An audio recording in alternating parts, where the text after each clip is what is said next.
So good morning guys. तो चलिए start करते हैं आज की हमारी रिवीजन क्लास। बताइए भारत के मुख्य आर्थिक सलाहकार ये कौन है? तो आंसर होगा अनंत नागेश्वरन, अभी नए बने हैं। और अगर पूछे कि मुख्य वैज्ञानिक सलाहकार कौन है तो विजय राघवन है। राष्ट्रीय सुरक्षा सलाहकार नेशनल सिक्योरिटी एडवाइजर कौन है? अजित डोभाल है। और अभी उप राष्ट्रीय सुरक्षा सलाहकार यानी कि deputy national security adviser Vikram Misri बने थे। बताओ साहित्य अकादमी पुरस्कार कितनी भाषाओं में दिए जाते हैं? 24 भाषाओं में। 22 तो संविधान की 8वीं अनुसूची वाली हो गई, उसके अलावा एक हो गई अंग्रेजी और एक हो गई राजस्थानी। और अगर आपसे पूछे हिंदी का भी किसे मिला था? दया प्रकाश सिन्हा को, सम्राट अशोक नाटक के लिए। अंग्रेजी का मिला था नमिता गोखले को, थिंग टू लीव बिहाइंड नाम के नॉवल के लिए। और अगर पूछे कि साहित्य का नोबेल पुरस्कार 2021 के लिए किसे मिला? अब्दुल रज्जाक गुरनाह को। अच्छा, कमेंट बॉक्स में टाइप करके बताओ ज्ञानपीठ पुरस्कार कितनी भाषाओं में दिया जाता है? कई बार बता चुके हैं, बताओ अब आप। अगला देखो, इंटरनेशनल बुकर प्राइज 2021 ये किसने जीता? डेविड डायोप ने, जो कि फ्रांस के लेखक हैं। इनके novel at night all blood is black के लिए। और बुकर पुरस्कार पूछते तो वो डेमन गलगुट ने जीता था, जो कि साउथ अफ्रीका के लेखक हैं, उनके नॉवल द प्रॉमिस के लिए। अगला बताओ, दुनिया का पहला अनुवांशिक रूप से संशोधित यानी कि जेनेटिकली मॉडिफाइड रबड़ का पौधा कहाँ पे लगाया गया? असम के गुवाहाटी में।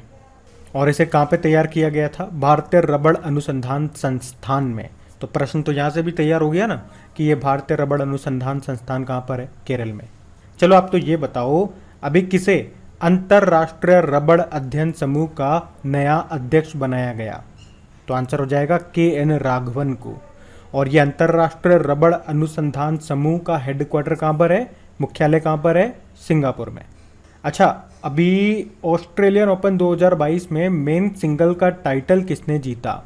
राफेल नडाल ने, जो कि स्पेन के टेनिस प्लेयर हैं। और वुमेन सिंगल टाइटल किसने जीता? ऑस्ट्रेलिया की एशले बार्टी ने। और अभी 25 साल की उम्र में इन्होंने रिटायरमेंट की घोषणा भी कर दी है, संन्यास ले लिया है। ये भी ध्यान रखना। कहाँ से हैं? ऑस्ट्रेलिया से हैं। अच्छा, नदियों में night navigation mobile application launch करने वाला देश का पहला राज्य कौन सा बना? तो आंसर होगा असम। मतलब ब्रह्मपुत्र नदी पर जल परिवहन को रात में भी बेहतर बनाने के उद्देश्य से इसने ये मोबाइल एप्लीकेशन लॉन्च किया। चलो बताओ, सार्वजनिक परिवहन के लिए रोपवे सेवा को शुरू करने वाला पहला भारतीय शहर कौन सा बना? इसका उत्तर दीजिए कमेंट बॉक्स में। अगला प्रश्न आपसे पूछेंगे कि जल जीवन मिशन के तहत 100वां हर घर जल वाला अभी जिला कौन सा बना? तो ये चंबा जिला बना है, हिमाचल प्रदेश का। और बीजिंग शीतकालीन ओलंपिक यानी कि बीजिंग विंटर ओलंपिक्स 2022 में कौन सा देश पदक तालिका में टॉप पे रहा था? नॉर्वे टॉप पे रहा था। 37 मेडल जीते हैं, जिसमें से 16 गोल्ड हैं। और आपको याद है, भारत की तरफ से एकमात्र खिलाड़ी थे जिन्होंने बीजिंग ओलंपिक में पार्टिसिपेट किया। उनका नाम है आरिफ खान। ये एक स्कीयर हैं और जम्मू कश्मीर से हैं ये। और बताओ, सरकार फसल बीमा पॉलिसियों को वितरित करने के लिए कौन सा अभियान चलाएगी? मेरी पॉलिसी मेरे हाथ। उद्देश्य क्या है? फसल बीमा योजना का लाभ किसानों को उनके घर पर उपलब्ध कराना इसका मुख्य उद्देश्य है। अब आपके मन में आएगा कि प्रधानमंत्री फसल बीमा योजना के बारे में बताइए। इसकी शुरुआत होती है 18 फरवरी 2016 को। कहाँ से? मध्य प्रदेश के सीहोर में प्रधानमंत्री नरेंद्र मोदी ने इसको शुरू किया था। ओमान सागर और फारस की खाड़ी को जोड़ने वाली जल संधि कौन सी है? हारमुज जल संधि। अच्छा, मुझे बताओ, लाल सागर और भूमध्य सागर को जोड़ने वाली नहर कौन सी है? स्वेज नहर है। और आपको जरूर याद होगा कि स्वेज नहर में एक जहाज अटक गया था काफ़ी समय तक। उस जहाज का नाम बताइए। और मैं आपको कई बार बीच में करंट अफेयर्स में बता भी चुका हूँ, अभी आप बताओ देखो। और जिब्राल्टर जल संधि ये किस किस को जोड़ती है? अटलांटिक महासागर को भूमध्य सागर से। और जिब्राल्टर जल संधि को याद रखना, भूमध्य सागर की कुंजी भी कहते हैं। तो बताओ, राज्य में दुनिया का सबसे बड़ा धार्मिक स्मारक ये कहाँ पे बनाया जा रहा है? तो आंसर होगा पश्चिम बंगाल में। पश्चिम बंगाल के मायापुरा के नदिया जिले में। इसे आप कहोगे टेम्पल ऑफ वैदिक प्लेनेटेरियम, वैदिक तारामंडल का मंदिर 2024 तक ये बन जाएगा। और ये इस्कॉन का हेडक्वार्टर भी होगा। ये मंदिर किसको समर्पित होगा? जैसे इस्कॉन की बात कही तो आप आंसर कर दोगे, भगवान कृष्ण को समर्पित है। अब बताओ, Indian banking in retrospect 75 years of independence, इस बुक को किसने लिखा? आंसर होगा डॉक्टर आशुतोष राराविकार ने। ये आरबीआई के आर्थिक और नीति अनुसंधान विभाग के निदेशक हैं। इनके अलावा प्रधानमंत्री के आर्थिक सलाहकार परिषद के जो अध्यक्ष है विवेक देबरॉय, इन दोनों ने मिलकर के इस बुक को लिखा है। छात्रों के लिए भारत का पहला वर्चुअल स्कूल किसने लॉन्च किया? अरविंद केजरीवाल ने, मुख्यमंत्री हैं दिल्ली के। भारतीय रेलवे ने हवा में जल वाष्प को पीने योग्य पानी में बदलने के लिए मुंबई स्टेशनों पर कौन सी मशीनें स्थापित की? वो कौन सी मशीनें, मतलब जो हवा से जो जल वाष्प है उसको कन्वर्ट कर देती है पीने योग्य पानी में? तो आंसर होगा मेघदूत। और इसे मध्य रेलवे के मुंबई डिवीजन के 6 रेलवे स्टेशनों पर पीने का पानी उपलब्ध कराने के लिए भी स्थापित किया गया है। रिलायंस इंडस्ट्रीज ने किस राज्य में भारत का पहला और दुनिया का सबसे बड़ा कार्बन फाइबर प्लांट स्थापित करने की घोषणा की? तो आंसर होगा गुजरात के हजीरा में। भारत के प्रसिद्ध अर्थशास्त्री और तत्कालीन योजना आयोग के पूर्व सदस्य का निधन हो गया, उनका नाम है अभिजीत सेन। थाईलैंड में भारत के अगले राजदूत कौन बने? नागेश सिंह। थाईलैंड की कैपिटल बैंकॉक है, करेंसी है थाई बहत। राष्ट्रमंडल संसदीय संघ के कोषाध्यक्ष कौन बने? अनुराग शर्मा बने। आप जानते हो अंतर्राष्ट्रीय संसदीय दिवस कब मनाया जाता है? तो आंसर होगा 30 जून को। इंग्लिश में बोलेंगे तो इंटरनेशनल डे ऑफ पार्लियामेंटरिज्म। आप जानते हो युवा सांसदों का भी 8वां वैश्विक सम्मेलन कहाँ पे हुआ? मिस्र में हुआ था।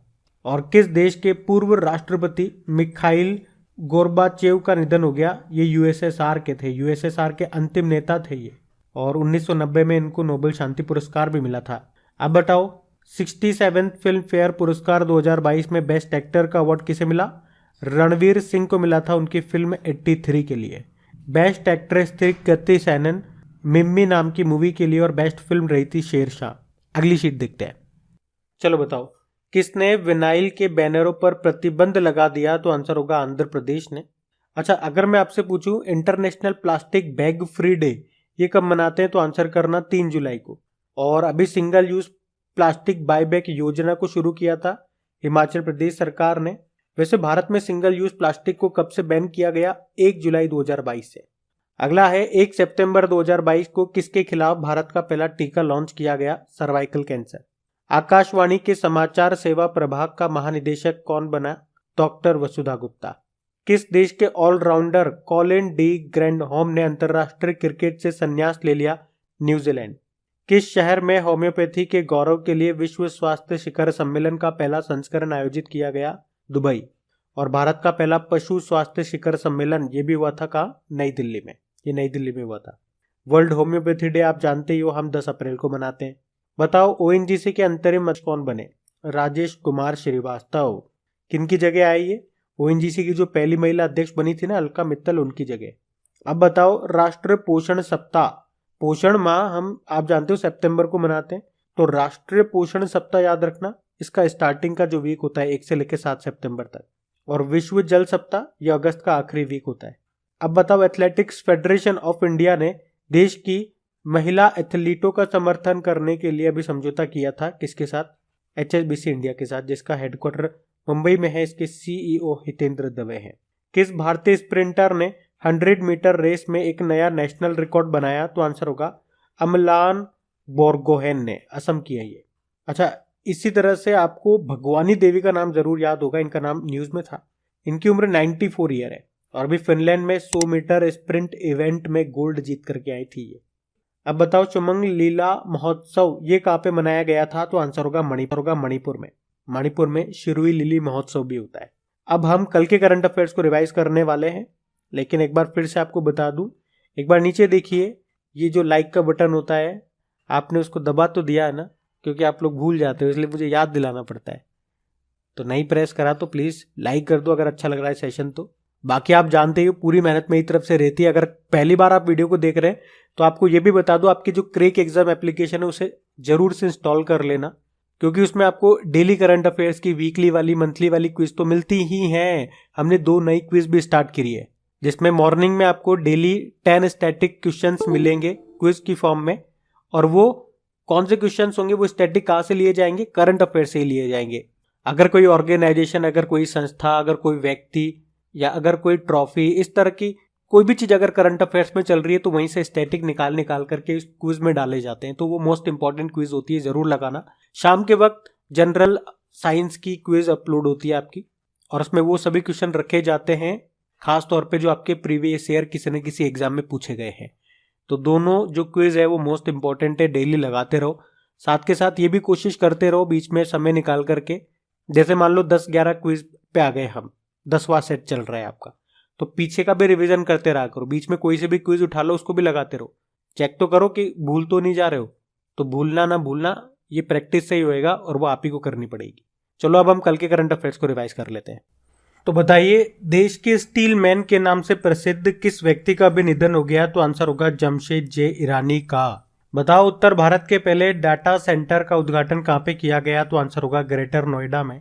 अभी लक्ष्मी भंडार योजना का संबंध किस राज्य से है ये बताओ? तो आंसर होगा पश्चिम बंगाल से। और ये भी न्यूज में क्यों है? क्योंकि अभी इसे महिला व बाल विकास श्रेणी में प्रतिष्ठित स्कॉच पुरस्कार मिला है।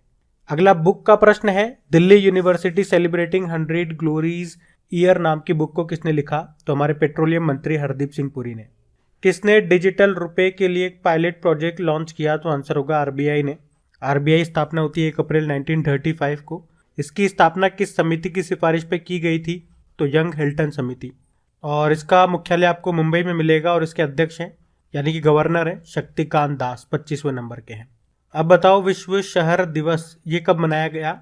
ये 31 अक्टूबर को मनाया गया था और इसकी थीम पूछ रहे हैं आपसे तो वो है act local to go global. और शंघाई जो चाइना है, चाइना का जो शंघाई शहर है वो 2022 में इसकी मेजबानी कर रहा है। अक्टूबर 2022 में किसने मैक्सिकन फार्मूला 1 ग्रैंड प्री को जीता? तो आंसर होगा मैक्स वर्स्टपन ने। ये रेड बुल के ड्राइवर हैं, नीदरलैंड से हैं। अब बताओ, आयकर विभाग ने राष्ट्रीय एकता दिवस 2022 के मौके पर कौन सी योजना शुरू की? तो आंसर होगा हरित आयकर। यहाँ पे हरित का मतलब हो गया हरियाली achievement resolution by income tax. इसमें क्या होगा? तो इस योजना के तहत आयकर विभाग की जो बिल्डिंग्स है, जो इमारतें हैं उनमें और आसपास पेड़ लगाएंगे ये, और सूक्ष्म वन बनाकर हरित आवरण को बढ़ाने का संकल्प यहाँ पे लिया जाएगा इस योजना में। वर्ल्ड वैगन डे हमने मनाया 1 नवंबर को, जबकि वर्ल्ड वेजिटेरियन डे आपका 1 अक्टूबर होता है। चलो बताओ, अभी अक्टूबर 2022 में किस बीमा कंपनी ने किसानों के लिए प्रौद्योगिकी समर्थित कृषि उपज बीमा पॉलिसी को शुरू करने की घोषणा की? तो आंसर होगा HDFC एर्गो। स्थापना होती सन 2002 में, मुंबई में हेडक्वार्टर है और इसके CEO रितेश कुमार है। तो गाइज, ये था आज का आपका रिवीजन वाला सेशन। पसंद आए तो प्लीज लाइक करके शेयर जरूर कीजिएगा। Thank you.